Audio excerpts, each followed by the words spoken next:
bưng khuy gờ hai pi lover y vui vang ngơ nơ mơ tha mây thuê buộc lung ninh lấy cái gì buộc tơ ngôi vang khu cứ thế li mơ chi ngã giấc lạc mơ rờ lấy xí đưa cái bưng khuy gờ hai vừa nơ li hết cả mấy mơ lây lì y vui vang ngơ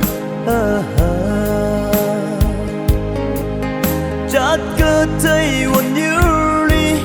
ngơ hiểu lờ y nơ cơ bưng quy cơ ha tang cool pi lover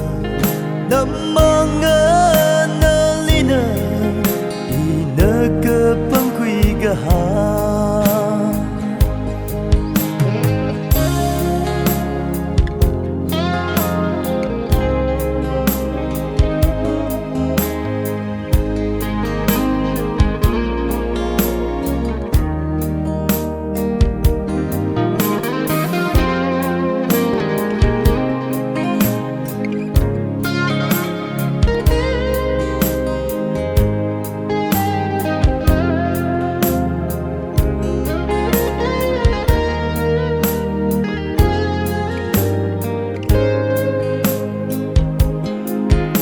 si mừng chi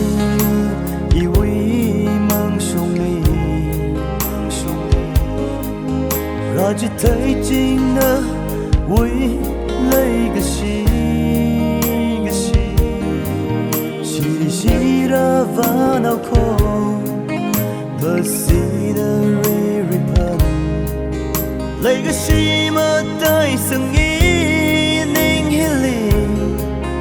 lấy gì đã cái bưng quy cơ hai vừa đã lì hết cả mấy mơ lây lì y vui vang ngơ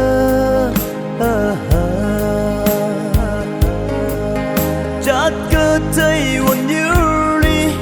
ngơ hiểu lờ y nơ cơ bưng quy cơ ha tang cool pi lover nằm mong ngơ nơ li nơ y nơ cơ bưng quy cơ ha